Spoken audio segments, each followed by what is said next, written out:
Hola, buenas tardes. Mi nombre es Pilar Briones Gajardo, de profesión trabajador social, estudiante del Magíster de la Universidad UNIAC de Derecho de Familia. Hoy me corresponde hablar respecto del Acuerdo de Unión Civil, sus efectos legales, sociales y, por supuesto, del término de la Unión Civil.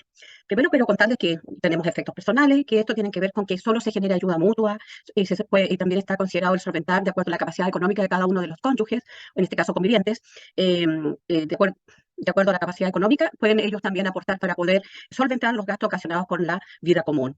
Acá no se consagra el derecho de alimento recíproco, por lo tanto, ni tampoco el de fidelidad. Bueno, en el tema de los alimentos recíprocos, esto está manifestado o determinado en el artículo 14 de la ley 20.830. Respecto de los efectos patrimoniales, ellos conservan el goce de propiedad, eh, conservan el goce, la propiedad y la administración de sus bienes adquiridos previo al acuerdo de unión civil y también los que adquieran durante la vigencia del acuerdo. Eso de acuerdo al artículo 15 y 13 de la ley 20.830. Bueno, los convivientes pueden acordar el régimen de comunidad o el de separación de bienes, total de bienes. En caso de que se disuelve el acuerdo, bueno, la idea es que se puedan repartir los bienes adquiridos en un 50 y 50. Pero, por supuesto, se excluye lo que son de uso personal y necesario para cada uno de los convivientes. Un requisito es que debe tocarse por escritura pública o acta que lo realiza el oficial de registro civil, y esta acta se debe suscribir al margen del acuerdo de unión civil que fue cuando ellos acordaron el contrato de acuerdo de unión civil. Respecto a la normativa de bienes familiares, se aplica a la del matrimonio, en la que es aplicable, digamos, a cualquier régimen que la pareja defina, esto de acuerdo al artículo 144, perdón, cierto, artículo 141 del Código Civil, del 141 al 149 del Código Civil. Respecto a los derechos sucesorios del conviviente, tienen los mismos derechos que digamos, el cónyuge sobreviviente en el caso del matrimonio civil. Tiene, por lo tanto, derecho sucesorio, goza de los mismos derechos, es heredero intestado y, por lo tanto, legitimario, y además tiene acceso o puede tener acceso a ser beneficiario de la cuarta de mejora de acuerdo al artículo 16.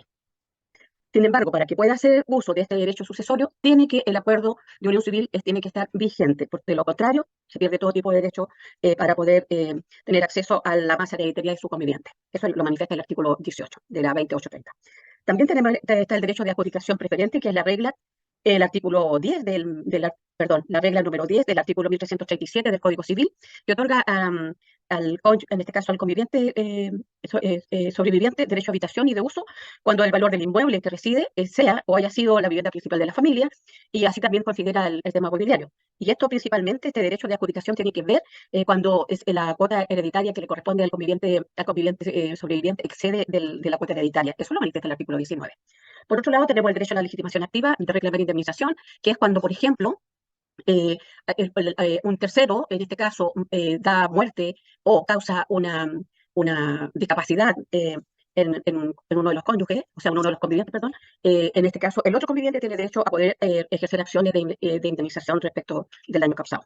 Por otro lado, tenemos que también tener claridad que respecto a la presunción de paternidad, solo las personas que están en el acuerdo de unión civil tienen esta presunción de paternidad, y específicamente los que son heterosexuales, situación diferente para las personas del mismo sexo. Acá, como dije, tiene la presunción de paternidad, que por lo tanto es lo eh, que está, en este caso está establecida en el artículo 184 del Código Civil. Y por otro lado, también esta ley señala que cuando, por ejemplo, uno de que los convivientes tienen prioridad, al igual que los ascendientes, cuando uno de los hijos, perdón, cuando uno de los padres o ambos están incapacitados o no están en condiciones de poder realizar el cuidado personal de los niños. Por lo tanto, aquí el conviviente civil tiene, al igual que los ascendientes, tiene preferencia. Respecto al término de la unión civil, lo podemos decir que una forma en cómo termina el matrimonio, perdón, de la convivencia civil es por la muerte de uno de los convivientes. Y además también tenemos lo que nosotros conocemos como muerte presunta, que es una segunda causal, que tiene que ver con el artículo 43 de la ley 19.947, que es la ley de matrimonio civil, que también señala que aparte tiene que ser por comprobación judicial. Y en este caso tiene que transcurrir 10 años desde el último domicilio conocido de uno en este caso del cónyuge que no ha sido habido. Por otro lado, y ahí se puede declarar, como señalaba, la muerte presunta. También cuando han ocurrido 5 años de desaparecido, siempre y cuando al calcular la fecha de nacimiento y la que desapareció, se determine que la persona ya tendría más de 70 años, entonces por lo tanto ahí sí es posible también que un juez pueda decretar la muerte presunta. Y también cuando también se aplica este mismo plazo, cuando la presunción de muerte ha sido declarada en virtud al número 7 del artículo 81 del Código Civil. Otra causal de término de matrimonio de convivencia, perdón, es cuando los convivientes deciden contraer matrimonio. Entonces ahí también finaliza. Y tendremos otra causal, que es la causal del mutuo acuerdo, en que ambos convivientes deciden absolutamente de acuerdo, para la redundancia, poner término al acuerdo de unión civil, para lo cual se van al oficial civil y pueden hacerlo también en forma por escritura pública, pero esto también tiene que estar reflejado y inscrito en el acta que debe realizar el oficial civil y que debe ser inscrita al margen de la inscripción del acuerdo de unión civil que se pactó en su oportunidad. Para esto sí, hay 20 días también que el receptor judicial tiene que notificar, tiene 20 días para hacerlo, y como dije, tiene que estar subinscrita al margen de la inscripción del acuerdo de unión civil que se realizó en su oportunidad. También puede ocurrir que uno de los convivientes decida en forma unilateral poner término a la convivencia y en ese sentido tiene que hacerlo en forma voluntaria, tiene que hacerlo en forma personal, lo puede hacer por escritura pública o como lo señalé también en el caso anterior, ante el oficial civil que levanta un acta y que lo subinscribe después al margen del acuerdo de unión civil que se hizo en su momento, al igual que el caso anterior de notificarse por el receptor judicial, tiene 20 días para hacerlo. Ahora, si esta notificación no se realiza, no afecta el término del acuerdo de unión civil, sigue funcionando igual. Por lo tanto, el otro conviviente que no ha tenido conocimiento porque fue unilateral, tiene 3 meses, digamos, después de los 3 meses no puede desconocer de que el acuerdo de unión civil terminó, puesto de que estos 3 meses corren desde la suscripción de término de convivencia en el registro especial de acuerdo de unión civil. Por lo tanto, después de los 3 meses, este conviviente que no tuvo idea, no tuvo conocimiento, no puede alegar desconocimiento. Por otro lado, tenemos la declaración judicial de nulidad, también, al igual que en los casos anteriores, tiene que inscribirse al margen del acuerdo de unión civil, de acuerdo al artículo 6 de la ley 20.830. Y por lo tanto, esta no es oponible a tercero hasta que no haya sido inscrita previamente en el margen del acuerdo civil. Esta nulidad, evidentemente, tiene que ser declarada por el Tribunal de Familia y la puede alegar cualquiera de los convivientes, siempre y cuando ellos estén vivos. Hay algunas excepciones que tienen que ver, por ejemplo, con la minoridad que pueda ser alegada por el menor de 18 años o por los ascendientes. Sin embargo, tiene un plazo de 1 año y hasta que cumpla, en este caso, lo que autoriza la ley, que cumpliría los 18 años. También hay una segunda excepción que tiene que ver con la fuerza ejercida contra uno o ambos convivientes y hay un plazo de 1 año para interponerla después que ha cesado, ¿cierto?, la fuerza. Hay una tercera que tiene que ver con el error de la identidad y aquí también la puede interponer, digamos, la persona que cometió el error en la identificación. Y por último, también tenemos el artículo de muerte, que tiene que ver que, a pesar de que uno de los convivientes haya fallecido, la muerte de esta persona no exime el que sea declarado, que continúe, digamos, la acción de nulidad. Y por otro lado, tiene que ver con una última causal, que tiene que ver con el vínculo matrimonial vigente o un acuerdo de unión civil que no ha sido disuelta. Todas estas, ya sea por acuerdo mutuo, por el tema de unilateralidad, por el tema de la declaración de nulidad, etcétera, todas dan derecho a la posibilidad de que el otro conviviente pueda optar a solicitar compensación económica. Compensación económica que tiene que ver con que esa persona se dedicó al cuidado principalmente de los niños y de los quehaceres del hogar, dejando de lado el desarrollarse profesionalmente para cuidar los niños y, por supuesto, trabajar en la casa, y eso significa que está en desmedro, es el conviviente más débil. La ley en el matrimonio civil, en la 1947, también habla sobre el cónyuge más débil y que hay que, de alguna manera, equilibrar. Por lo tanto, acá es lo mismo. También hay que entrar a ver y a protegerlo. ¿Cuál es el problema que se presenta en el caso de la unilateralidad para pedir la compensación económica? Es lo siguiente, es que, por ejemplo, como pasa, tiene el receptor tiene 3 meses para poder hacer la notificación al otro conviviente civil del término de la convivencia. Entonces, la compensación económica tiene solamente 6 meses para poderla solicitar. Por tanto, si se demora el proceso o no lo encuentra o no lo hacen, la otra persona que no tuvo conocimiento del término de la convivencia, puede perder este tremendo derecho de pedir la compensación económica y por lo tanto, evidentemente, va a quedar imposibilitado de poder alegarlo. Ahora, ¿cuál es el efecto del término del matrimonio? Bueno, lamentablemente el término del acuerdo de unión civil termina con todas las obligaciones y derechos que tenían como titulares los convivientes. Entonces, en ese sentido, aquí no continúa nada, aquí no, salvo la compensación económica, no hay ningún otro derecho al que tenga la posibilidad de acceder el otro conviviente. Ahora, por otro lado, a diferencia del matrimonio, ¿cierto? Es que en el caso del matrimonio, cuando se termina por divorcio, las personas siguen teniendo parentesco con los familiares del cónyuge, tanto tienen, ¿cómo se llama? sigue manteniendo el vínculo por afinidad y por consanguinidad. En el caso del acuerdo de unión civil, acá no. Acá simplemente se termina la relación y se termina todo tipo de relación con los familiares o parientes del otro conviviente civil. Por lo tanto, eso lo manifiesta el artículo 31 del Código Civil. Si uno hace un análisis respecto de los aspectos sociales afectados, podemos decir que en realidad el acuerdo de unión civil en realidad resuelve problemas de familia, de la pareja, perdón, pero no ve a la familia como algo integral. Por lo tanto, no tiene como prioridad el tema de la protección de los niños en este caso. La relación acá, por ejemplo, también tiene que ver con que no se protege el tema de, no hay ningún tipo de relación de alimento recíproco, no se debe nada, no se debe ningún tipo de, y por otro lado se hace la referencia también al tema de los hijos. Por otro lado, si uno hace un análisis también que es un tema bastante complejo, es que ellos están excluidos para poder realizar la adopción. De hecho, también los heterosexuales han tenido muchísimo problema para eso. Eh, y muchos de ellos han optado también por el tema de la inseminación artificial para que al menos uno de ellos pueda tener la opción de ser el padre legal o madre legal. En este caso, evidentemente, se genera una vulneración de derechos absolutos. También tienen la imposibilidad de poder percibir aporte familiar permanente, la asignación familiar y maternal y, por supuesto, el bono de boda de oro que sí lo tienen los matrimonios que cuando cumplen 50 años. Acá eso no lo está considerado, a pesar de que están bajo la competencia de la Superintendencia de Seguridad Social. ¿Eso qué significa? Discriminación y vulneración de derechos fundamentales que se encuentran garantizados en nuestra Constitución política y además que están, ¿cierto?, en la Convención Internacional de Derechos Humanos que nuestro país ha respaldado y también los ha asumido.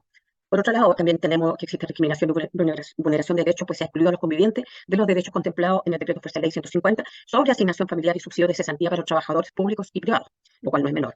Por otro lado, tenemos la inclusión de los convivientes civiles en el seguro obligatorio de accidentes personales y en el Decreto Ley 1757 que otorga beneficios por accidentes y enfermedades al cuerpo de bomberos. Por otro lado, tampoco no existe una regulación formal para tratar personas trans según la identidad de género y especialmente durante la ceremonia del acuerdo civil, del acuerdo de unión civil. Por otro lado, son excluidas absolutamente del sistema previsional que tienen las Fuerzas Armadas. O sea, los convivientes civiles no tienen ningún tipo de previsión en este tipo de las Fuerzas Armadas. ¿Qué significa eso? O sea, significa que cada tenemos personas de segunda categoría, que evidentemente están discriminadas, que hay vulneración de derechos, pues el Estado no considera en estos casos tampoco a los niños, a las niñas, a los adolescentes, respecto a cuando decidió legislar respecto al acuerdo Unión Civil. Por lo que ellos tienen en este caso solo la presunción de filiación, y lo cual es bastante mal porque evidentemente hay una discriminación respecto al resto de los niños cuando la Convención de los Derechos del Niño dice que todos son iguales, la misma Convención Internacional de Derechos Humanos señala lo mismo. Por lo tanto, aquí hay una hay una alteración a los principios que Chile ha suscrito, que tienen que ver con los derechos fundamentales. Acá lo que ocurre es que yo creo que y evidentemente debe ser por eso, pero hay que buscar la forma de poderlo regular, porque claro, la ley determina que cuando se termina el acuerdo de unión civil, se termina el parentesco, como dijimos anteriormente, por lo tanto, ese otro conviviente no tiene ningún derecho, obligación ni deber respecto de las otras personas, en este caso los hijos. Salvo que si lo tiene la persona, el padre biológico o madre biológica, pero la otra persona, digamos, no tiene ninguna vinculación, ni derecho, ni obligación. Respecto al tema de salud, si bien es cierto la ley 20.830 no los incluyó dentro de los beneficiarios de pensión de sobrevivencia, la ley 16.744 que tiene que ver con las enfermedades y accidentes profesionales, tampoco los consideró, pero si una persona la tenía antes, tenía la pensión de sobrevivencia cuando se hace este acuerdo civil de convivencia, no lo pierde, a diferencia de las viudas que por la ley de matrimonio civil, la 19.947, se lo pierde, ¿sí? Porque ahí no puede volver a casarse. En este caso, la persona no pierde su derecho. Y eso porque hay un dictamen, ¿cierto?, de la superintendencia, que es el 74.528 del 2015, que así lo señala. Por otro lado, el tema de la asignación familiar, el Estado civil de convivencia civil no causa asignación familiar, como lo señalé anteriormente, porque no fue incluido dentro de los causantes de asignación familiar señalado en el artículo 3. Sin embargo, el conviviente civil puede acceder a los beneficios del Sistema Único de Prestaciones Familiares en la medida que cumpla con todos los requisitos establecidos en el Decreto Fuerza Ley número 150 del 81 del Ministerio de Trabajo y Previsión. Por otro lado, respecto al derecho del aporte familiar permanente de marzo de la ley 20.743, también la pueden recibir todas aquellas personas que al 31 de diciembre del año inmediatamente anterior hayan sido beneficiarios de la ley 18.020 y también aquellos que fueron beneficiarios de la asignación familiar o asignación maternal establecidas también en este decreto, el decreto Fuerza Ley 150. Por lo tanto, los convivientes civiles, cumpliendo con todos los demás requisitos, podrán acceder a él si son beneficiarios del subsidio familiar de la ley 18.020 por asignación, que corresponde a su domicilio y haciendo los trámites en la municipalidad de su domicilio. Y siempre, por supuesto, que las condiciones económicas de vulnerabilidad y que estén bajo el 40% más vulnerable de la población chilena. Por otro lado, las casas de compensación de asignación familiar pueden contemplar dentro de sus reglamentos particulares también considerar la celebración del acuerdo de unión civil y, al igual que el régimen de prestaciones adicionales que entregan a sus afiliados y causantes de asignación familiar. Por lo tanto, ellos pueden modificar su reglamento cuando lo estimen conveniente, y para eso está el dictamen 53.323 del 2016 y el dictamen 6.040 del 2016, que ambos son de la Superintendencia de Previsión Social. Y por otro lado, tenemos los servicios de bienestar del sector público, que para otorgar en beneficio al afiliado, que también lo pueden hacer, para, por ejemplo, en este caso, la celebración del acuerdo de unión civil, pero lo que tienen que también hacer es modificar el reglamento del servicio de bienestar, que también es fiscalizado por la Superintendencia de Previsión Social. Y esto tiene que ver con el dictamen 53.23 del 2016, también de la Superintendencia. Por otro lado, el subsidio familiar de la ley 18.020 establece que de este régimen de subsidio son beneficiarios los menores de 18 años, y también los inválidos de cualquier edad, la madre de la menor que lo recibe y la mujer embarazada, pero evidentemente siempre y cuando tenga los requisitos para poder optar a ese beneficio estatal. Para lo cual tienen que hacer todas las solicitudes y postulaciones a los municipios de su domicilio, considerando sí que tienen que tienen los requisitos para solicitarlo, vale decir que están dentro del 40% más pobre y más vulnerable de la población chilena. Eh, por lo tanto, en todo lo que se ha planteado acá podemos ver que hay una clara discriminación y vulneración de derechos para las familias que están en el acuerdo de unión civil. No está pareja la cancha y por lo tanto se requiere que puedan equipararse a la del matrimonio civil normal, a la de matrimonio igualitario, para que queden todos en la misma condición. Es importante de alguna manera que se puedan generar algunas modificaciones legales que permitan a los convivientes civiles poder también tener acceso al reconocimiento, así como al reconocimiento de la afiliación de estos niños, porque en realidad quedan absolutamente abandonados, salvo la protección que pueda entregar el padre o madre que les ha reconocido legalmente, porque son su hijo biológico, digamos.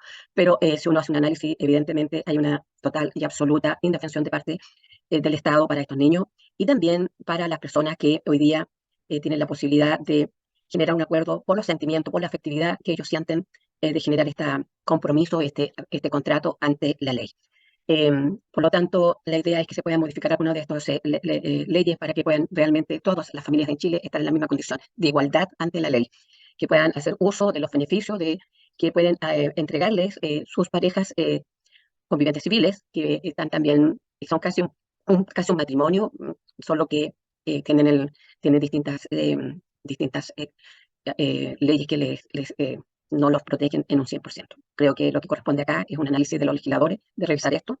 Tenemos muchas familias que hoy día deciden por mutuo acuerdo no casarse, y sino que optan por la opción de acuerdo de unión civil, pero si uno hace el análisis, ya sea que sean heterosexuales o del mismo sexo, quedan absolutamente desprotegidos si se termina el acuerdo de la unión civil. Por lo tanto, acá hay que hacer un análisis, hay que revisar y hay que parar esta cosa. Eso, muchas gracias.